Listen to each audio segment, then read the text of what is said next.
Coming up on the CHGO Cubs podcast, did Shota get snubbed? Who are your building blocks moving forward?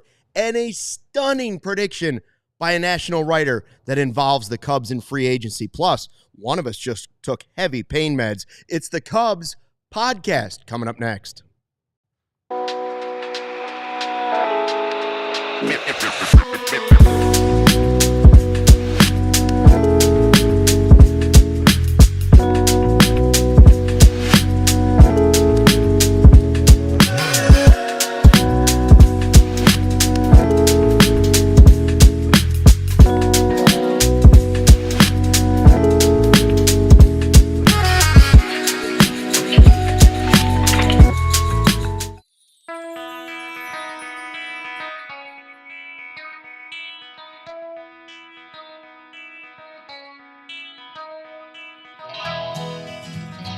Hey, Chicago, what do you say? It's the CHGO Cubs podcast. It is November 12th, another sunny Tuesday here in Chicago.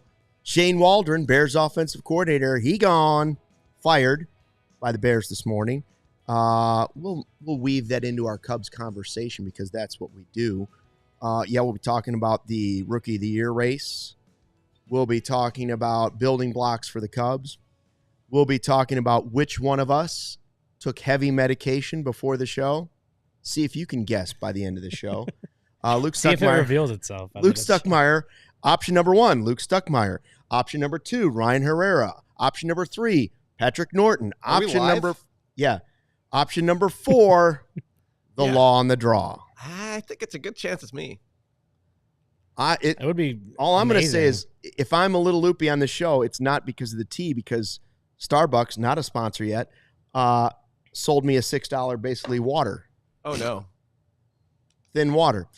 So we got a lot of people want to talk about stuff. I did want to start real quick with the blame game because the Bears are clearly blaming Shane Waldron. Probably deserves a lot of it, but so does the head coach and so does some other people. And I had this question. Have the Chicago Bears now cornered the market on bad hirings and funny firings?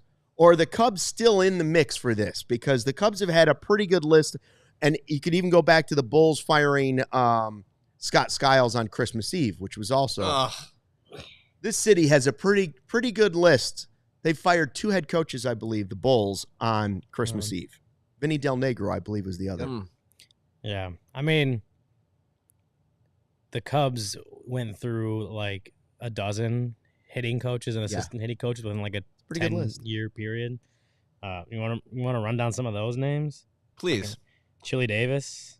Love Chili Davis. Go Giants. Ball savant. 88 Giants. Greg Brown. Remember that? Right before Dustin Kelly, who was the current. For what it's worth, I don't remember Greg Brown. He's a nice guy. He's a forgettable name in this list. But the Bears with Eberflus and Tressman. Sure. Now, Tony La Russa, I still would say that the second time around, Tony La Russa would still be the craziest hiring in Chicago sports history. You were covering them when they hired him for the first time, too? No, I was not, but that is a shot. Wow. That is a shot. All right, that's the only shot. Jeez. But, I mean, La Russa, nobody in the world thought La Russa was going to work except for Jerry Reinsdorf. Yeah. Now, I do remember the funniest hiring outside of the La Russa thing was probably Tressman, who came on with sort of the weird greased back look and said his team was going to be undisciplined and selfish on day one in his opening press conference. We're going to be undisciplined and selfish. What? Oh, man. I think you got that phrase wrong, backwards, Coach. Slow backwards. Actually, it turned out to be true. It did turn out to be Turned true. out to be true. Yeah, he wasn't lying to us. No. I guess that's how they run things in the CFL. Eberflus gave us the hits. I can't stand the hits. His hits program on day one. Should have known. Yeah, I mean, I feel Especially like when T is the ball. T is the ball. Yes, I think exactly. Forgotten is that T is the ball. The ball. Yep. Solid. I don't think the Cubs have made too many like crazy or funny like manager hirings in a while. No, I mean, it's the hirings and firings have been a little weird. Like firing the interpreter halfway through the season this year for say it was a little interesting. Dale Swaim and Mike Waddy Dale Swaim was were questionable when they were hired. Questionable, sure.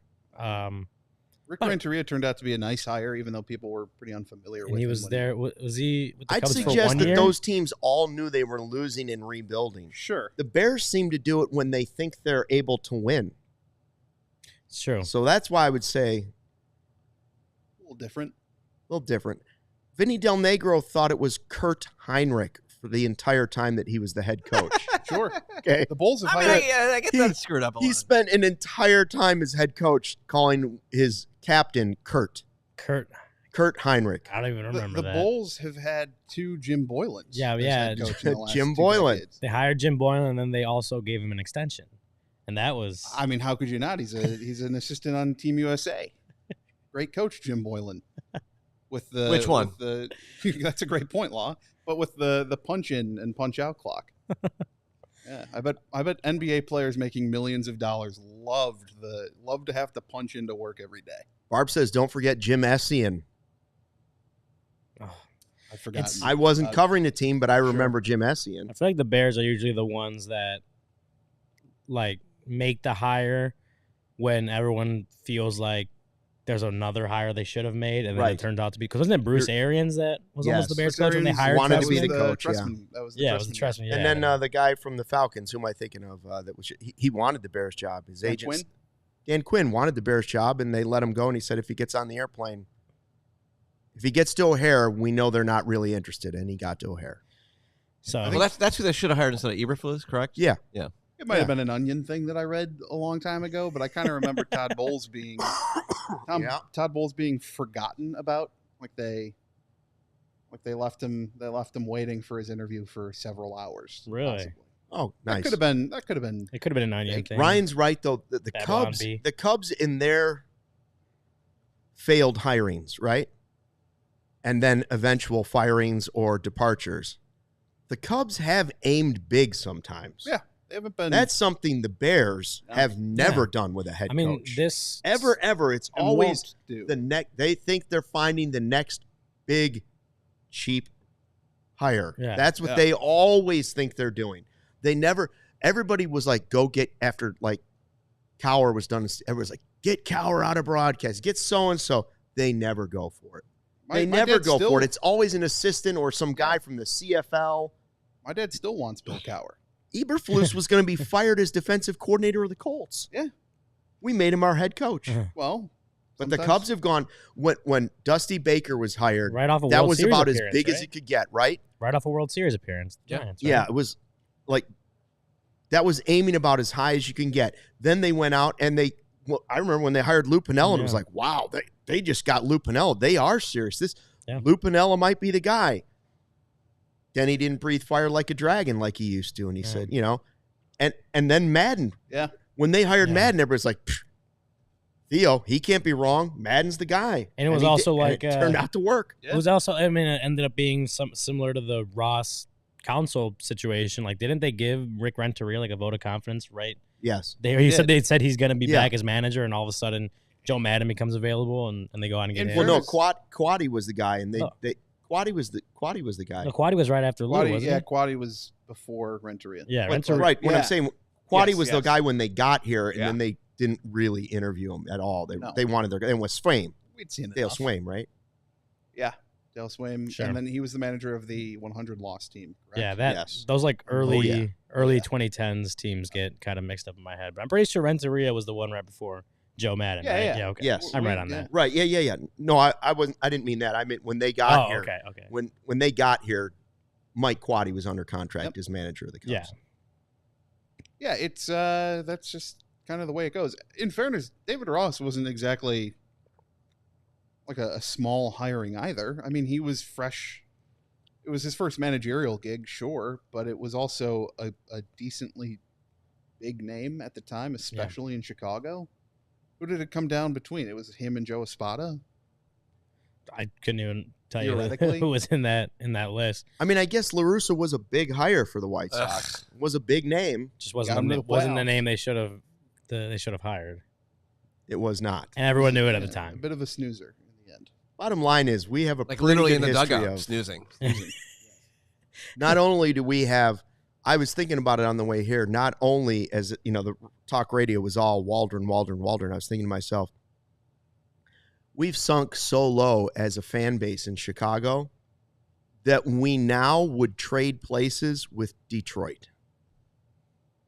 Yeah, get Jason. Right? If you said, Benetti back. take all the Detroit sports teams and they can have all the Chicago teams. I mean, the Pistons are still pretty terrible. And Are they any worse than the Bulls? No. And the Tigers are better than any baseball team we have. However, I will say this. The Lions, obviously. Detroit sucks! Detroit sucks! Always and forever. So, no, I don't want the Red Wings. I think Detroit has better sports teams right now than Chicago does. Sure. Cool. I mean, that's factually correct. That's how low we, like, you would always say, well, at least we're not Detroit. Yeah. You can't even say that anymore. Yeah. I'd trade with Detroit. The Tigers made I'd the take their playoffs head this year. coach of the Lions. Yeah. I'd take any Yeah. coach from their staff. I would take their offensive quality control coach. You'd take a lot of players on that team. And in fairness, I wouldn't put it past the Bears to take their offensive quality control coach and say, He's the that next man is our new head coach. the next man up. He's cheap. Yeah. He's cheap. Kind Shout of out, like we said yesterday, like the Cubs didn't even make the playoffs this year. Disappointing year, and they still feel like the most well-positioned team in Chicago right. of the big five teams to make the playoffs, to win a championship. By default, they've moved Yeah. up the ladder of bad. Yeah. By all accounts, it was a terrible season for the Cubs to win 83 games in that division, finish 10 games behind the Brewers. Somehow, they're the best team in town. That's where we're at. Congratulations. Where are we at? Craig Brindle says, would you take David Montgomery? Yeah, I would take David Montgomery, too. I would take David Montgomery again as the head coach. That could be your first clue of who took the pain med Maybe. before this show. Shout out to everybody in the live YouTube chat. Appreciate everybody that's joined us. If you're listening to this in podcast form, Hit the damn like button, everyone. hit the like that's button, true, first yeah. of all. Please. 7 likes so far? 7 Let's likes. go. I am in pain. Hit the like button for me. Now he's giving it away. That's a I, cool. who knows? Maybe Ryan's the one who stole my meds. Yeah, That's it's right. possible. I just had to wash Ryan's hands with a bottle of water. Yeah, there's some dirty water running out of these taps. See the pipes here? Yeah, that wasn't good. Would have been nice to have been communicated before I stuck my hand under the sink. and Well, turned you- Hey, it on. Ryan, Usually there's dirty water in the Turn pipes. it on and then, Turn it on like, and put your hand under. I mean, It worked in the bathroom, though. huh? No, The it was. bathroom- that one was also, it was also dirty, discolored? Yeah, Yeah. for a different reason, but yep. Ouch. Well, glad you washed your hands. Yeah, I did. What's in the water at CHGO? Don't drink the water. Whatever you do when you go to CHGO, don't drink the water. Actually, Well, our new water. Is it good? Whatever the Yeah, wash your hands underneath Whatever the that thing is. drinking. what do you call it? The drinking fountain. yes. The Water machine. I, Whatever. I knew it. That I thing's knew he. awesome. I knew Water he couldn't dispenser. do it. There he is, Cody Del Mendo, eating Japanese food in Mexico. Says he's gonna eat Japanese food every day until How is the broken Japanese signs. food in Mexico? I Probably wonder. not very good. I don't know. I don't know. There's some good I- chefs in Mexico I would- City. I where would he's at. guess if I was saying, hey, let's go get Speaking of places where you shouldn't drink the water. Yes. Japanese food, I would say maybe not Mexico City. All right. They checked on Cody. Barb wants to know. He'll be back. Barb, check the chat. He's in the chat. He's in the He's chat. in the He's chat. right Ask there. him yourself. Yeah, He's He's- wearing a shirt and tie for some reason. and eating Japanese food in Mexico. There's a It's actually photo. a live shot of Cody right now. Looks like he's hosting the Tonight Show or something. Is that a black and The white? Tonight Show with Cody Del Mendo. Is that just a black and white photo, but he's wearing the salmon suit? It You it know? probably is the Oh, salmon the suit, salmon but suit. he went black and white with it No, that's definitely not a to make him salmon look suit. more distinguished. For a fact, yeah. Yeah, for effect. Anyways, we're going to talk about building blocks for the Cubs coming up here in a second, and I want to know who do you think they are? I want you to pick 5 in your mind as we talk about our great sponsors here at CHGO. We got a bunch of them, but if you're looking for something to improve your house, we have the group of people that will help you, or apartment. With Empire today, you get to shop at home convenience, the right product for your needs, quick and professional installation, and a low price guarantee. Empire today is the best place to get new flooring, so of course they have copycats, but Empire cannot be beaten on quality, service, speed, so competitors advertise low-quality products that Empire simply won't carry. Empire won't promise you the lowest prices because anybody that does that is putting flooring in your home they wouldn't put in their home. They keep shopping for floors simple with a curated product selection. Empire's philosophy has helped you find what you need, not overwhelm you with a bunch of choices, thousands of them, and substitutes. What they leave out of their selection is just as important as what they put in it. Empire's product team exhaustively combs through thousands of product samples each year to find the perfect styles. Their virtual floor designer is a great way to see how new floors will look in any space. It's easy. Just snap a picture and instantly see how new floors will look in your room. Shopping for floors at the big box store, well, that can be frustrating. That's like shopping for a head coach in the coordinator department, right? You might be getting the person that was working in plumbing the day before, or someone that was working in the lumber section the day before that, or in the garden section the day before that. All they do at Empire is flooring. They live and breathe flooring. You can be confident you're getting honest, upfront advice. And they service their own warranties, too. If somehow an issue does arise, you just call Empire. You don't have to dig up the manufacturer's phone number and all that stuff. Schedule a free in-home estimate today. All listeners can receive $350 off. What a discount when you use the promo code CHGO. CHGO. CHGO. Just type it in once. $350 off. Restrictions apply. See empiretoday.com/CHGO for details. Guys, you know some beers can say they're brewed for baseball, but only Blue Moon, right here on our table, is brewed by baseball. Beer and baseball just go together, don't they? And no beer goes better than the one that was literally born, conceived in a ballpark. Blue Moon was created at Coors Field in Denver, Colorado. Beautiful this time of year. Blue Moon isn't just another beer. It's a whole different experience. It's a vibe. It's take me to Mexico and feed me Japanese food and give me a Blue Moon, right? That's what Cody's doing. Slugging Blue Moons in Mexico right now. So why strike out with the same old beer when you can get something that's one of a kind? A beer this good only comes around once in a Blue Moon, but you can enjoy it all year long. Bring the ballpark to you with Blue Moon Belgian style wheat ale. It's one of a kind every time. Get Blue Moon delivered by visiting get.bluemoonbeer.com/CHGO to see your delivery options. That's get.bluemoonbeer.com/CHGO. Blue Moon, made brighter, celebrate responsibly. Blue Moon Brewing Company, Golden, Colorado. Live YouTube chat up and going. Barb's here. James Colstock. C Ruby 23 wants to talk a little Bulls on there. That show's coming up later. Show after us will be the Bears. Cole Kmet was in already taping his podcast for today. Yeah, that'll air tonight at 7 on his channel. You got to subscribe over there as well. Right. You know, he's got his own channel. He's big time. So right. He gets 85 with Cole Kmet. Yeah. Yeah. But subscribe to that as well. And, he was in a pretty good mood. Well, you know, he got to hug it out with Braggs. I think that's what really got him in a good mood. Yeah. Right. That's the healing power of honesty is the policy. Yeah. Big Dave is the one that really turns it around for you, though. If you're going to get a hug from somebody here, I've heard rumors of a Big Dave and Greg Braggs coalition going to the game on Sunday. I heard it. They've teamed up to go to the Bears game to try and save the Bears from the Packers. I'm excited. If anybody can do it, Big Dave can. Yeah, not so much Braggs, but no, not Braggs, especially with the gimpy knees. I got a secret handshake. Thanks, Brewers. With Big Dave the other day. You got it. I feel honored. Yeah. I have one as well. It's very easy because I'm an idiot and wouldn't remember mine. Absolutely. I can't. It's 4 things for me. Yeah. That's it. He gave me one once, and then I didn't see him for 2 months during the Cubs season. So, no, I just didn't remember that we even had one. And when he came out to me, I really disappointed him. Yeah, he flubbed it. You were out of the club. Yeah. Becky says... Bulls win! There you go. Oh, that was loud. That was loud. Becky says Luke and Ryan are good people. It's true.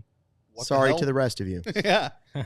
Sorry, Patrick. That's a tough break there, huh? She doesn't know you like that yet. All right, so I can't asked, cure that pain. one of the questions I asked in the description of this show is, who are your building blocks? And the only reason I asked that is because I think it's debatable who you're like, what you consider a building block, first of all. So I have just one rule for it. When we're picking our 5 and we're saying these are the guys I believe are the Cubs building blocks, I will say this. It's got to be somebody on the team now. Yeah. So anybody that wants to say Matt Shaw, Owen Casey, Cade Horton, not allowed. You can't pick Juan Soto. Now, they may be building blocks of the future, but they are not playing at the major league level yet. Sure. If somebody's a building block, they have to have played games at the major league level. So for me, the most obvious one is Pete Crow-Armstrong. Yes. Yeah. Unless you're going to say it's more the veteran players are your building blocks. But the way I'm thinking of it is the Cubs have, a couple years ago, my mantra was just get better players. Just get good players. Start accumulating good players and then figure out where they're going to play. It had to do with, like, for instance, the Dansby signing. Some people were upset because they're like, we already have a shortstop. Why go get a shortstop and pay for it? Nico can play shortstop. And my point was, if he's willing to move over for second base, now you have two good players, hopefully, right? Yep. So it was about accumulating good players. Now it's about accumulating superstars. They got to somehow start to add superstars. I'm going to say that if you want to call veteran players building blocks, that's okay. I sort of consider those guys foundation pieces. So for me, the first clear one that I don't think anybody can argue here is, if you have a building block, you hope that Pete Crow-Armstrong is one of them. Yeah. And, it would be harder to put him on this list had he not had the 2-month stretch that he did. Absolutely. Or, had we're talking about this last year, right? In September last year, he came up for 3 weeks or so, didn't really play that much, had some mistakes in the outfield, had some mistakes on the base pass, didn't get a hit in 19 plate appearances. Be harder to do that, harder to say that if he didn't have the second half that he had. But he did. And you saw the elite Gold Glove defense that he immediately brought. And I know, like, there's obviously ways for him to improve on that. And, like, even Craig Counsell mentioned that at the end of the season, like, there's always room for improvement for him defensively. But you also look at it as, like, if he can improve defensively, then he goes from, like, an elite defensive center fielder to just, like, a super elite defensive center fielder, right? He's that good defensively. And on the base pass, we saw it throughout the year as well. So having the season that he had this year, even though I think we didn't give him like A's on the season, right? We definitely think there's room for improvement for him. But you look at it as, like, this is a guy, as young as he is, with the team control he has, with the potential he has, absolutely should be one of the guys you look at for the Cubs as this is a guy we're going to build with for the future. Yeah, I mean, you nail it because he is 22. At the end of the day, that's what more can you look for in a building block than the fact that he is a young player who, even through his struggles, has figured out ways to get better. He is clearly coachable, and that, like, ascendance for him has not only been key for his game, but key for the Cubs, because if it didn't work out by the end of this year, then you're not looking to move on from him, but you are definitely looking at a longer-term center fielder. I would agree with that. Godfather Michael Collada says PCA, Steele, Imanaga, Bush, Happ. James Colstock says Steele, Hodge, Imanaga, Bush, PCA. I see a lot of Steele, PCA, and Bush. And now, Imanaga. Imanaga, I see a lot of Brown those. is a few. Ben Brown's getting a mention. Now, if you're going with my theory of the older players are more of the foundation of your house, of your next great Cubs team, and then you're trying to use the building blocks to build the rest of it, that's where I question whether you want to term Steele, Imanaga, and those guys as building blocks. Like, are they sort of a base, because once you hit almost 30, are you more of a, and really Bush is an older prospect. Should they be considered building blocks? I don't know if age is the number one factor there, but it's interesting to bring it up, because the real question that should be asked is, will they be on the next winning team? The next great Cubs team. The next great Cubs As team. Jed Hoyer And you don't know if Ian Happ or Michael Bush will. You don't know if Michael Bush is going to be on next year's Cubs team. You don't know if Steele will. No. You're pretty confident that Imanaga will. I'm pretty confident that Steele will be as well. Yeah. But Imanaga probably doesn't make it to the end of his 5-year contract with the opt-outs that he has. I guess it's a very interesting contract that I don't Yeah. remember the basics of, but I know he's got options coming up. He has options, and I guess it depends on if you think the Cubs are going to have the next great Cubs team in the next 5 years. That's a great point. It's true. I mean, there's no guarantee. Didn't you think that around 2016, 2017, you wouldn't be having these conversations? That's why PCA is probably a safe pick, just because he is 22. Because he, assuming that things go well and that they're willing to extend his contract whenever he's through arbitration and all that. But that's just why it makes sense that he would be a part of it. You'd like to throw Nico Horner in there too, because he's a young player or younger player who's provides a pretty good service for this team. But again, he may don't not know if he's going to be here. Right. how long he's going to be That's here. what I was going to say. Like, if we asked this question at this time last year, I think the answers would have been Hap. They would have been Seiya. They would have been Steele. Who else would have been on the list? Dansby? Would Well, Dansby on there? Nico and Dansby for sure. Yeah. Right? And now, because of the way things went last year, I'm sort of altering the way I'm thinking of the term building blocks. And so I say PCA, and I'll give you Steele because I think he's the most proven of that pitching staff, and I don't think he's going anywhere, and he's going to give you what he gives you, which is good pitching when he's healthy. And so for me, it's Steele, it's PCA. I hope it's Imanaga. I hope it's Bush. And I don't know where to put guys like Dansby and Nico. Dansby, I think, is still the guy because he's going to be here. I'm gonna give you a case and interpret building block a little differently than how you're putting it. Okay. Like, I don't think foundation and building blocks are all that much different, I guess, in my mind. I think those are the guys that you build a base and you build a very strong. You're building up the structure there, and then the ones that go on top of that, which is like your new additions, whatever. Like, that's what puts you over the top. Like that, those are the guys you bring in to make your team great and make your team a World Series contender and all that stuff. But building blocks may go on top of the foundation, but I think they're not all that different. And so when I think of Dansby, and I get he's a polarizing figure. If you just look at our YouTube chat, you see that. But he's a guy that's going to consistently go out and give you 4 WAR seasons. He's a elite defender. Could have certainly had a shot at winning a Gold Glove again this year. I get that there was 2.5, 3 months where he just didn't hit. I think there's a better hitter in there. It's not going to be an elite superstar bat or anything like that, but there's a better hitter in there for sure. That I think we saw that later on in the season. And then you get the elite defense. I think he is a building block in that he just continues to build on top of the foundation you already have. I think he's part of the foundation, but he's also part of the building blocks too. So I while I don't know that he's necessarily the guy you look at as like, this is the guy that's going to put the Cubs over the top. He's one of the first building blocks. He's one of the contract. One of the teams you're building. One of the guys you're building this team with. And I don't think he's a bad building block. Again, other people may disagree in the chat because he's a polarizing figure. But I think you can include him in that group if that's the way you look at it. And I get you interpret it differently, but I'm just starting to change my mind a little bit about what could mean building block. Like I'm starting to wonder if older players aren't building blocks. Like with the last Cubs team, you knew it was Rizzo and Bryant. Like you could Lester was part of it, even though he was older.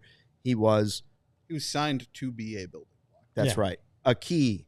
Yeah. Like a corner piece, right? I mean, I think the intention when they signed Dansby was probably the same, and it just that the timeline is somewhat shifted. What about Miguel Amaya?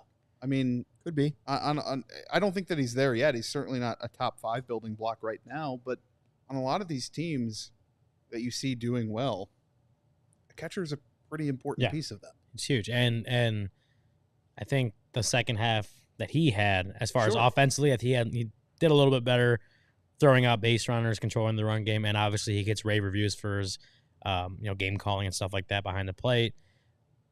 A little, made you feel a little more comfortable with him back there, and made maybe you feel he's a little closer to being part of the building blocks. I don't think he's there yet, and they're definitely going to have to try to address the catcher situation this offseason, but Amaya has gotten you a little closer to comfort behind the position with the way he played in the second half. Talk more about it in a second, but guys, I'm so ready for Black Friday and the Black Friday sales event.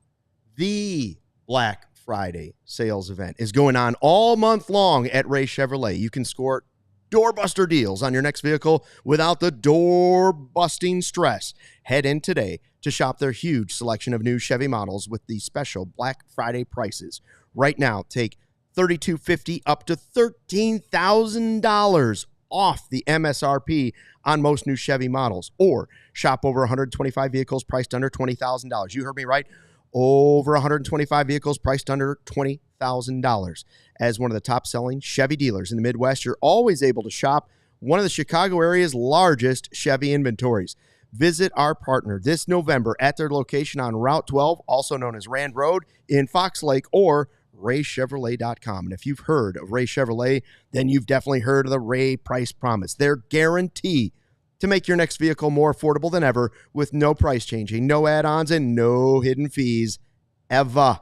That means the incredible prices we're talking about right now on the CHGO Cubs podcast, you can expect to see them right on Ray Chevy in-store or online. Same prices. Shop the Black Friday sales event all month long by visiting Ray Chevrolet in Fox Lake or RayChevrolet.com. They've been serving the community since 1963. Together, let's drive.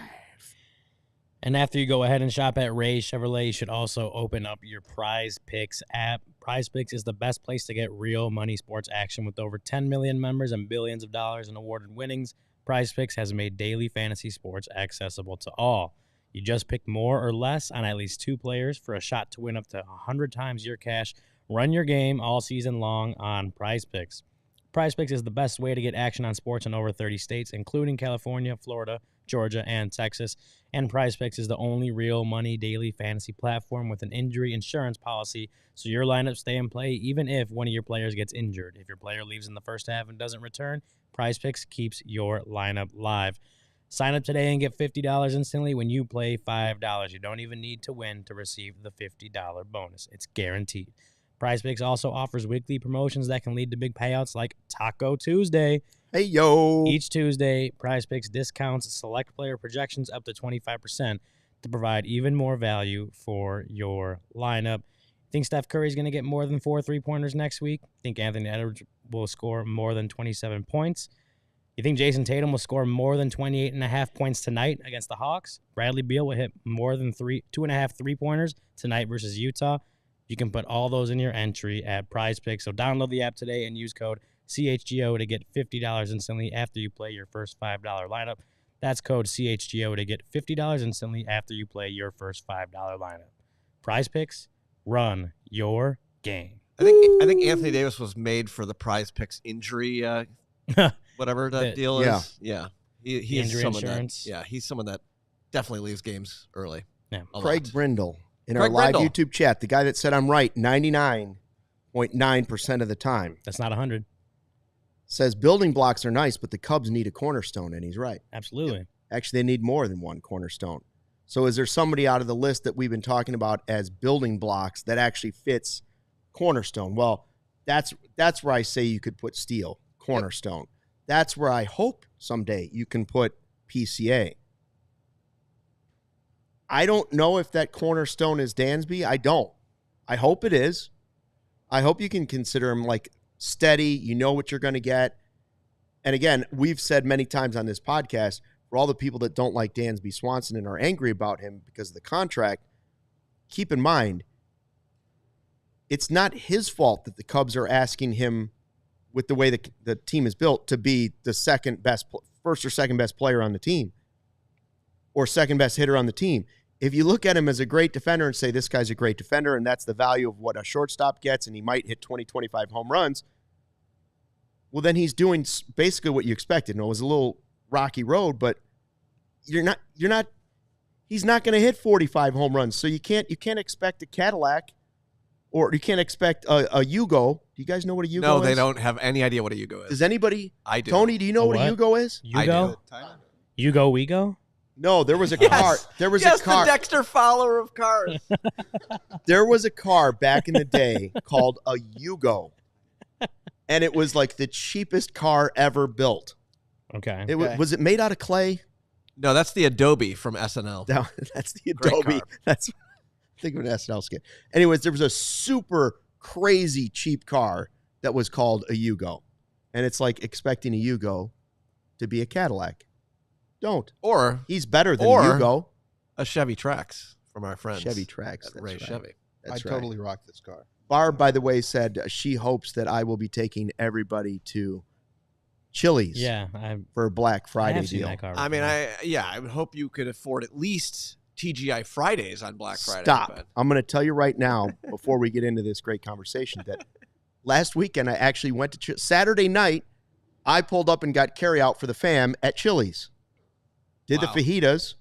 Takeout fajitas? Surprisingly. That's insanity. It- And you have great Yeah. food takes At according to Chili's. this. And I'm going to tell What you, are we I'm doing? going to tell you, you know what? It was 2 meals worth. And Was they- it sizzling in the car the whole ride home? They were pretty good. On the reheat, one of them actually popped in my mouth. Wait, what? I know. Hmm. And listen, let me tell you something. Who's This on is what I couldn't believe. In Arlington Heights, there's a Chili's next to an Olive Garden.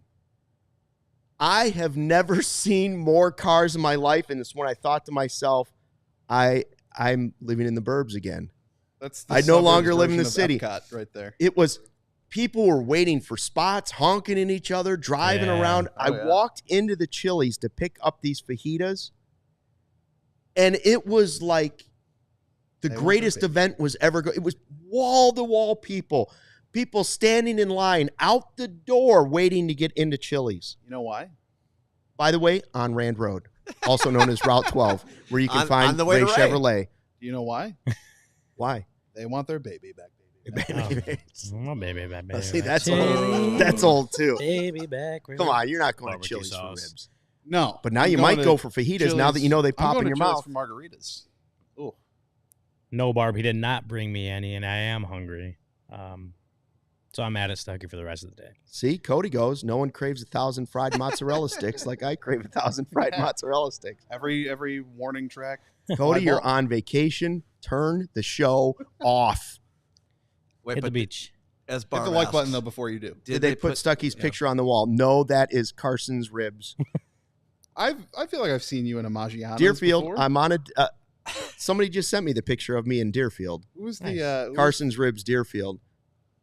I'm next to Mongo. Hey, Wow. Oh, How about that? Good placement. who's Mongo the- Two and Hall I of Famers. believe Jim Yes, Harbaugh. good call. two. Well, no, it was Future. I'll Cubs Hall have of I'll have Famer. to find it. Somebody just sent me the picture. It was multiple Hall of Famers and me. Hey, you're a future The- Cubs the Hall of Famer. Deerfield You'll be there. Carsons. I used to Carsons be in on Deerfield. I used to be on the wall over here at U Choi. Ah, you Choi. Yeah, Oh my the God, that's Chinese a restaurant blast from the on past. Wells in Ohio. Oh, man. Dan Plezak and I had our photos up there, Okay. but they went out of business. It's now an Al's Beef. No. Every Maggiano's I think is required to have a picture of Chuck Gowdy from the I Team. Chuck Gowdy's on a lot of walls. Oh, yeah. Todd, that's a good We're point. getting so off topic. Yeah, sorry. That's sorry. The payoff. That's the Can you payoff. tell We- where it's the off We call this Off Topic Tuesday.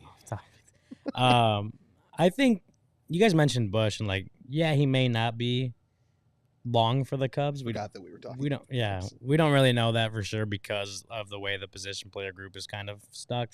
Sure. I guess you could see him being traded but I think if we're looking at it like current Cubs wise, I would say he is. I would say Bush, you can consider a building block just because of the way he emerged as a rookie last year. Obviously, he hit pretty well. I mean, he showed off some of the power potential, and I think you see more the more experience he just Yeah. gets at the major league level. And at first base, he surprised all. I don't know if surprise is the right word, but he exceeded all our expectations of what he could do defensively at first base. I mean, we know he has the range just based on playing other positions around the infield, especially in the minor leagues. But to see him do it at first base and do pretty well, learning and getting more experience with the ins and outs of playing first base, the feet, setting yourself up for a throw, all that kind of stuff. Knowing when to let a ball go into knee, go past him and get to Nico and go cover first base. I think he improved on a lot of that stuff. So when you look at him as a current Cub, like, yeah, I think he's a building block. I think Jed Hoyer talked really highly of him at the end of the year. Craig Counsell talked really highly of him throughout the year. They see him as a building block. They see him as potential first baseman of the future because of what he did this year. And, to go back to the beginning, there may not, Bush may not be long for the Cubs. He may not end up being the first baseman of the future. But right now, I think you look at him and say, like, he's put himself at least in that conversation and should probably be considered a building block. Or it's not unfair, or it's fair to say that he is a building block for the Cubs if you so choose, I think. Well, Ryan and I talked about it last week, where Credit to you. Credit to me. Yeah, he was here. We threw me off. Thanks. No, but they're so locked in to certain positions right now because of the way that contracts have unfolded for them. Yeah. Where, sure, Bush is probably one of the more expendable pieces that you have in terms of who you can move, especially this offseason now with Nico's wrist injury. Or is it wrist, right? No, not wrist. Right flexor tendon right surgery. Flexor tendon, yeah.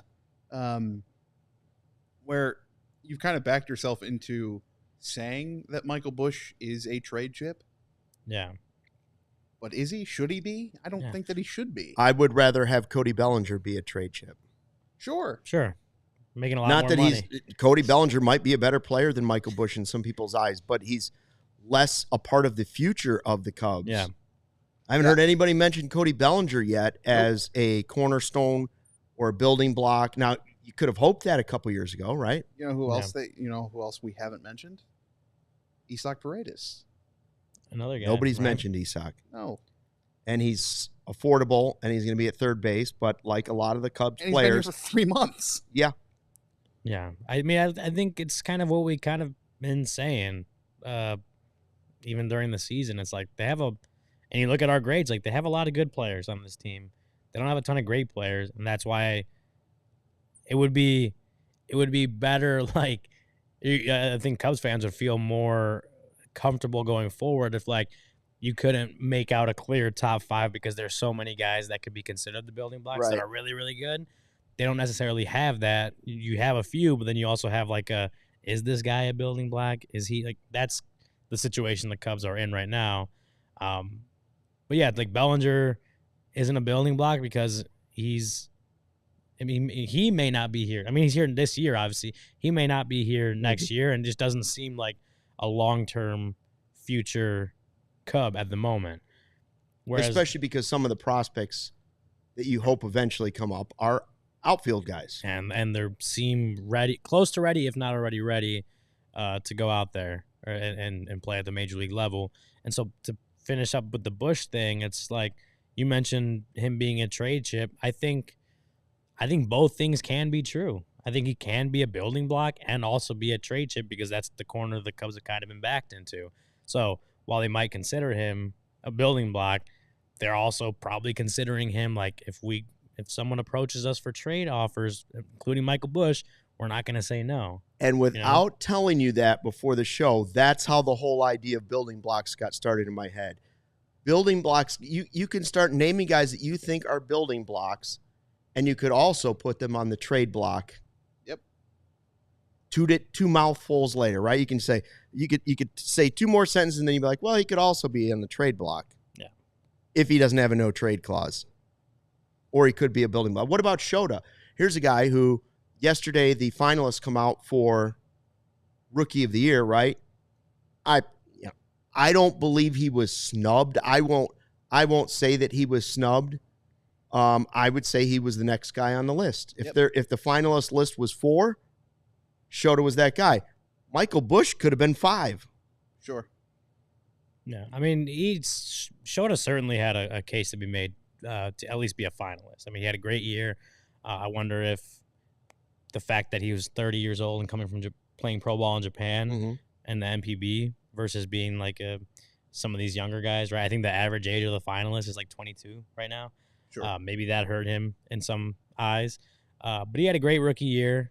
And to tie it back to the building block conversation, obviously the contract is tricky because he may not be – it's not a super long-term deal. And again, he's also 30, going on 31, I believe. Like, when his deal is done, do the Cubs want to bring him back on a bigger deal based on what he's done just on the 1 year, right? I guess we'd have to see when that time comes, but he may not be, because of his age, might not be considered a building block or a long-term piece. And I think right now we look at him as like short-term, next couple of years, should be a really good pitcher for the Cubs because of what he did this year. But longer term, does he fit into the building block mold? I'm not so sure. Well, speaking of good pitchers, who do you think is more likely to become a building block in the near future, Miguel Amaya or Porter Hodge? I mean, Porter Hodge. I would put Porter Hodge when I was talking about building blocks, and I was saying I don't know if I'd put too many veteran guys on there. I think Porter Hodge has started to crack the foundation of that I could be a building block guy. Yeah. He showed you enough that he potentially could be a building block. Now he's got a lot to prove this season. Sure, still. but he earned the trust of counsel towards the end of the year, and that's a big first step. If he becomes a building block, Yes. now that's a huge move for the Cubs. Yes. If he can turn into a building block in year 2 in the big leagues, that's something big. James Colstock wants to do a list of 5 for the trade block. We'll stick around for tomorrow's show, James. Yeah, you just created our new next topic. Just stick around for tomorrow's show. Do you want to I think Porter Hodge, I think it might be a little bit early to put Porter Sure. Hodge on the building block, Yep. but isn't it a little bit early to put Pete Crow-Armstrong on it too? Sure. Yeah. I think the way I would look at it is, do you want to put relievers into that list ahead of Because they're so position volatile. players?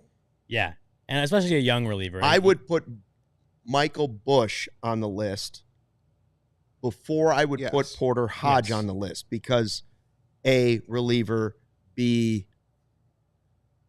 a higher rated prospect at some point, Sure. right? Like, but I think PCA's on the list. I think Shota's on the list. I think Steele's on the list. I saw Ben I Brown. just don't know if Ben Brown on someone's list. Ben Is he your Brown would building have block? been. Ben Brown certainly would have been on that list for me Had he finished the year healthy? had he finished the year healthy.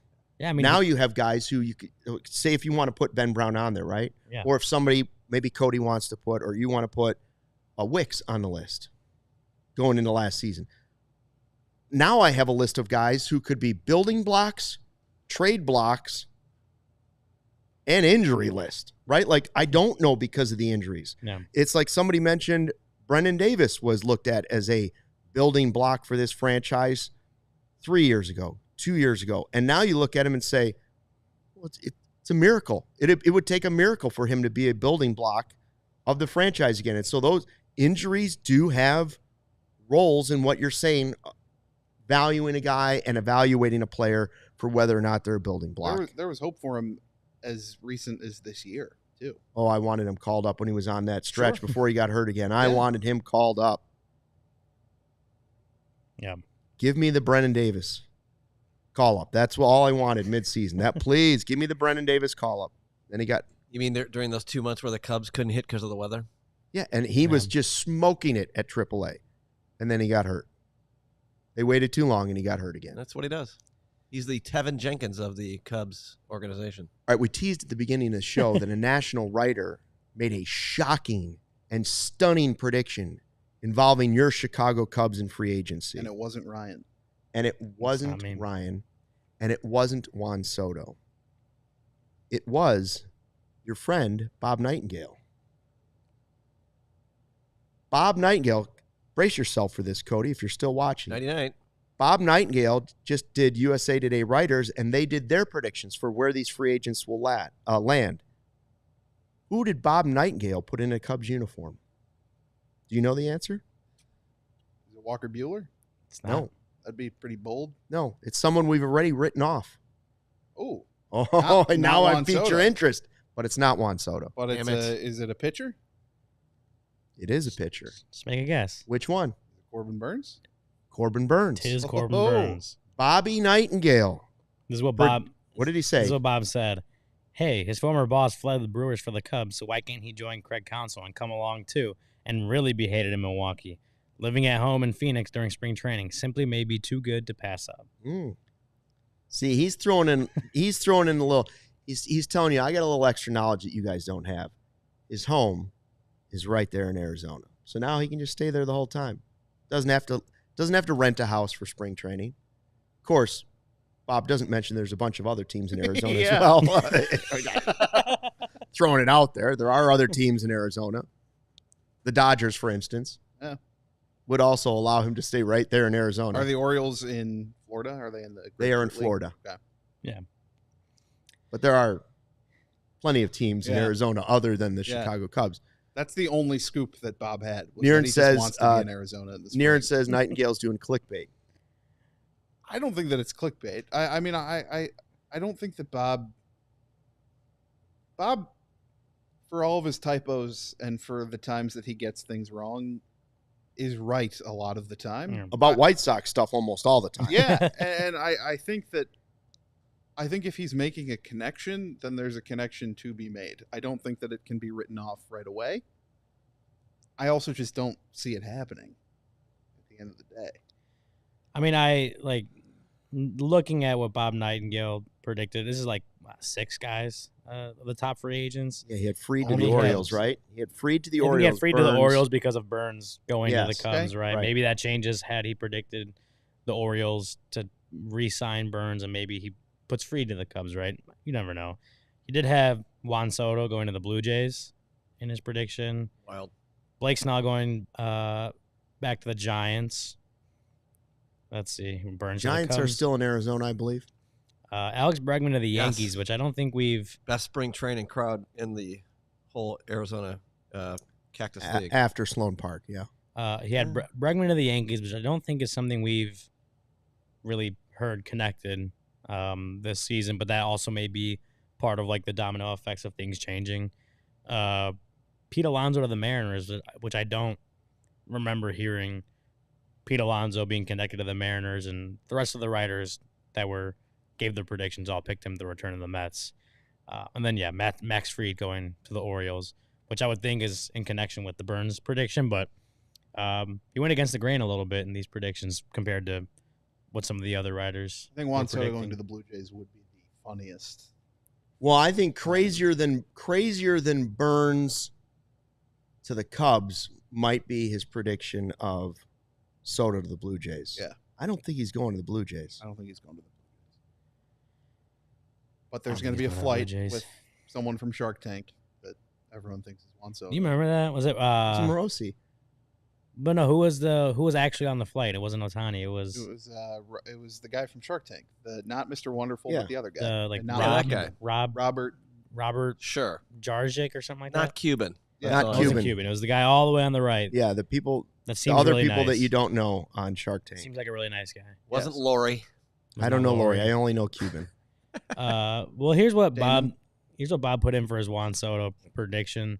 The Blue Jays still have $700 million burning a hole in their wallet, and after the Yankees refuse to budge from their original offer, the Blue Jays swoop in and get their man for $630 million over 14 years. I can tell you, if they get Juan Soto for that, and they've already told us they're not getting rid of Bichette and they're not getting rid of Vlad. I mean, listen, I picked the Blue Jays to be the World Series team multiple years in a row. I keep thinking they've got the players to do it. If they add Juan Soto, but they've got to. That's another team that we've been saying has to do something bold. They've got to mix it up. Like, they've had this collection of players, and it hasn't resulted in even winning that division. So whether it was, we were thinking trade Vlad, that's how we did Magic Wand Monday or Wild Thought Wednesday. I think it was a Magic Wand Monday last year. We just looked at the Blue Jays and said, listen, they're not really competing in this division, and they have big name players, and they're gonna have to mix it up. Another way to mix it up would be to go spend $700 million on one player. Okay. But you got to convince the guy to go to Toronto. In your division, in the AL East, you have where Juan Soto just was, and that's a team that's coming from a World Series appearance. You also have quite possibly the best young team in baseball with the Orioles. Yeah. You have Yeah. a Rays team that always finds a way to become competitive quickly. But And you have a Red Sox team that's never too far away. Yeah. Even when I don't they think, can spend too. or they and then do they you end up have the Blue Jays. yeah. Let me ask you this: Good talent on that team. the for sure, though. Nightingale prediction of Corbin Burnes to the Cubs. Is that the best case scenario anybody could see at this point for the Cubs offseason? Assuming all of us agree there's no way they're signing Juan Soto. We're taking that off the plate. Even though we know it'd be the best thing for the franchise, it would be the smartest move for the team to go ahead and give Soto $800 million. I don't care what it is. Give him the Zachary Hotel. I've said that.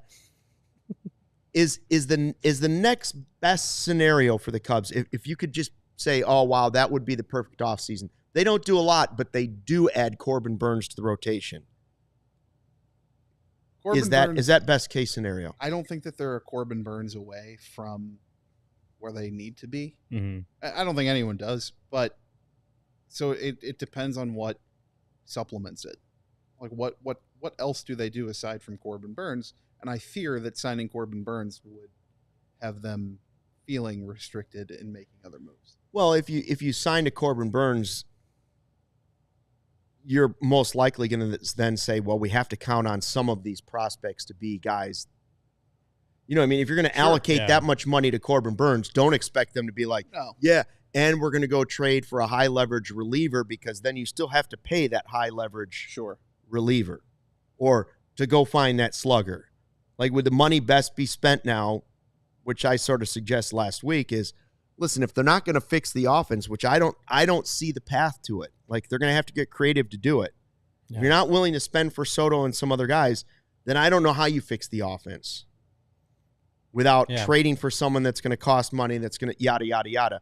So signing Burnes, for me, you could at least make your rotation very, very formidable, and then hope that, again, hopes and wishes that guys will exceed projections on the offensive side. I mean, you could always hope that the Cubs would just say screw it and just spend the money closer to the tiers of, like, I don't think they'll ever reach where, like, the Mets and the Yankees go, but, like, more like the Phillies and teams in that tier. And you could hope for that, and maybe one day they do. I just don't see it. We haven't seen the ownership being super willing to do that. I haven't seen this front office being or trying to go that route. We just know how this organization acts. So I'm with you, Luke, in that I just don't see them going and paying the price tag for Corbin Burnes. If they were to do that, it would make it even more like, okay, now how are they going to get creative and address other areas in the roster, knowing how much of that payroll and the space under the competitive balance tax, like how much a Corbin Burnes contract would take up. You're going to have to get even more creative than if you went and got like a Max Fried. I will say this, signing Corbin Burnes would give me, and I hope it would give a lot of Cubs fans, more confidence in Craig Counsell and the fact that that's the base for your pitching infrastructure going forward, because Corbin Burnes would be going to Chicago because of Craig Counsell, and also a $200 million check that he'd get over time. But still, there's that. Yeah. All right, that's going to do it on the TV side for today's show. Thanks for checking out the CHGO Cubs podcast. The Bears show, oh boy, will be our next live show. I guess there'll be some Shane Waldron conversation going on there. They're in the meeting right now. It's getting heated. Braggs is trying to choke somebody. Oh, is that Carm? We shouldn't actually make that joke about the that's CHGO possible. Bears podcast. That's a great point. Remember, the holidays are diehards know. Remember, the holidays are almost here. Wow, this is the time. This is the time to show somebody you love that you love them, right? You can give a lot of gifts. You can go ahead and give somebody a Rolex if you got that kind of, change. Scratch. You can give them a new pair of Jordans. Skrilla. They'd probably like that too. But if you can throw down a Die Hard membership with a Die Hard card, they're going to say, now I know I'm your number one. I'm speed dial number one on your phone. I'm your person because you've given me 20% off to the CHGO locker.